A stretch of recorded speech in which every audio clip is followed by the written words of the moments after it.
Welcome back to my channel, guys. It's time for another volume review.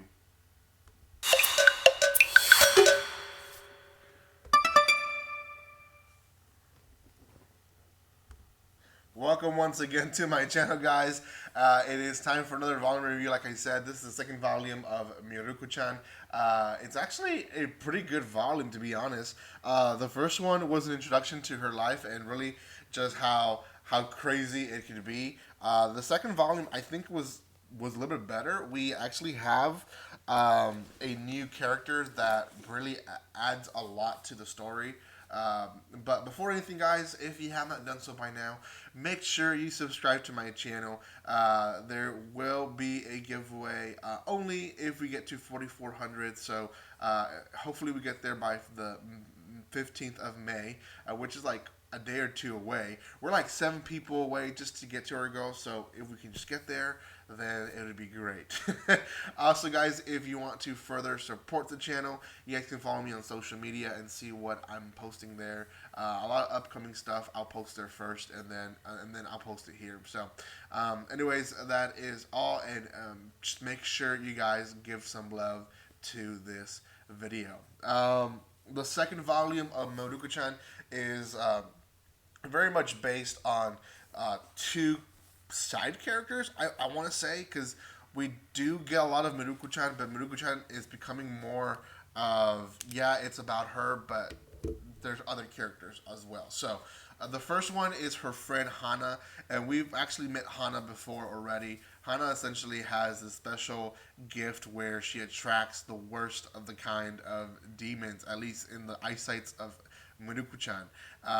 And throughout the entire volume, we see different stories of Hana essentially attracting these. And one in particular is eating other demons around him or evil spirits around him, so much that it's morphed into this enormous, ugly, disgusting thing. So Mieruko-chan gets an idea of taking Hana into a temple just for the fun of it, right? And obviously Hana can't see these. So there at the temple, there's 2 spirits, or she even calls them deities. She's not really sure who they are.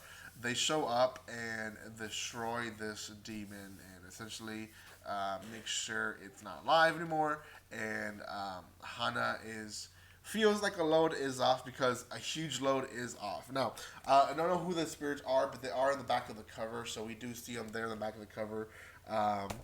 They seem to now follow Mieruko-chan because at one point towards the end of the volume, they're trying to cross through this dark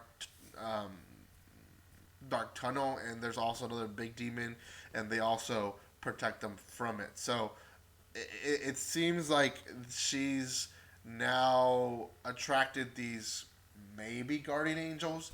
I'm not really sure if they're guardian angels or not. I don't know. They might be there for another reason. I have no idea. But the point is, they're there to protect, at least for whatever reason, Mieruko-chan and Hana. We do learn of a new character, Yuria. And Yuria, essentially, she was the apprentice, not really, but she was, of the old lady who we saw in the first volume, who was a fake. And turns out she wasn't too much of a fake, but she was a little bit, and she basically ran into the country to never be found again. Yuria finds out that her sensei, her master, has been kicked out, and she needs to find out who it was. And some guy tells her those 2 girls were the last girls that met with her, which made her realize that her powers were had a limit. So Yuria starts basically stalking Mieruko-chan, and it's not hard for her to find out that Mieruko-chan is able to see spirits. Now, Yuria is able to see evil spirits as well. She's always thought to herself that she was special, unique, and you can see where this is going. She's basically interested because, one, hey, there might be someone else like me, but 2, there's that hint of jealousy, and you can tell because she wants to be better than her. Like she's like, okay, if we both have the power, I want to be the one that has the better power, right? So she starts trying to see if she does or not, and it's not too hard for her to realize that Mieruko-chan is just ignoring these this evil being. So she's helping Hana avoid them by saying, "Hey, it's a cockroach," or "Hey, it's a spider."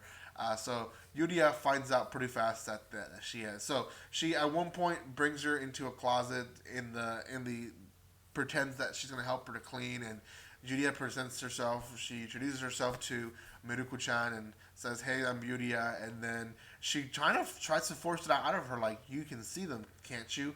And Yuria is talking about all these little demons walking around this certain area, and Mieruko-chan, in her own mind, is thinking, can't she see them completely? Because they are little demons, but in the room there's this huge demon as well, enormous one. So what we learn from this is that Mieruko-chan essentially has an ability to see bigger demons, where Yuria can only see like very small ones, very specific ones. So although Mieruko-chan thinks is maybe a possibility that they can become friends and maybe talk more about this, she realizes pretty quickly that Yuria can maybe is limited to her powers, right? Essentially, she thinks she has the power, but it only goes so far and not far enough. So, anyways, that's basically the second volume in a nutshell. We see Yuria try different things throughout the volume to try to make Mieruko-chan confess to her that yes, she can see spirits. Mieruko-chan decides that it's better to keep quiet for now. Maybe in the future she'll talk to Yuria about it, but for now she'll keep pretending that they're not there. That's the second volume in a nutshell, guys. It was a pretty good volume. Again, this volume itself kind of went away from Mieruko-chan. Mieruko-chan was more of a side character in this volume more than anything. We learned a lot from Hana, how her daily life is, how very cheerful she becomes in life, and then we are introduced to this next character, like I said, Yuria, and Yuria's I don't want to say she's a tsundere because she's not really a tsundere character, but she's that little sparky character that she wants to be the best. She can't be the best. She always seems to be upset or annoyed that she is not where she is. I guess you can consider her a tsundere if you want, but she's not really what that is. Anyways, out of 10, I'm going to give this one I want to say 7 out of 10. It was pretty short. I like that as well. I was able to read it in, I want to say, like in half an hour. I read the entire volume, which it's a pretty small volume. It's not that long. A lot of the pages that you'll encounter and I'm trying to get one where, it's just not a lot of information, but a lot of the pages like this one is just basically the demon being attacked or whatever, and the faces of girls shocked. So that's why you go through it so fast, because there's not a lot of reading per se in a lot of their pages. I want to say every 5 pages there's one page like that where it's just like purely just action with there's some Japanese words there, but they're for like the sounds of what's happening. So it's an easy read. Pick it up. It's not that hard. You guys can check out my links there where you guys can buy some cheap manga. Also, guys, you guys can subscribe to my channel because if you're watching up this point, you probably are interested to follow more. So go watch more of my videos and subscribe, comment, like, and share. And I'll see you guys on the next volume review. Remember, like always, don't be strangers.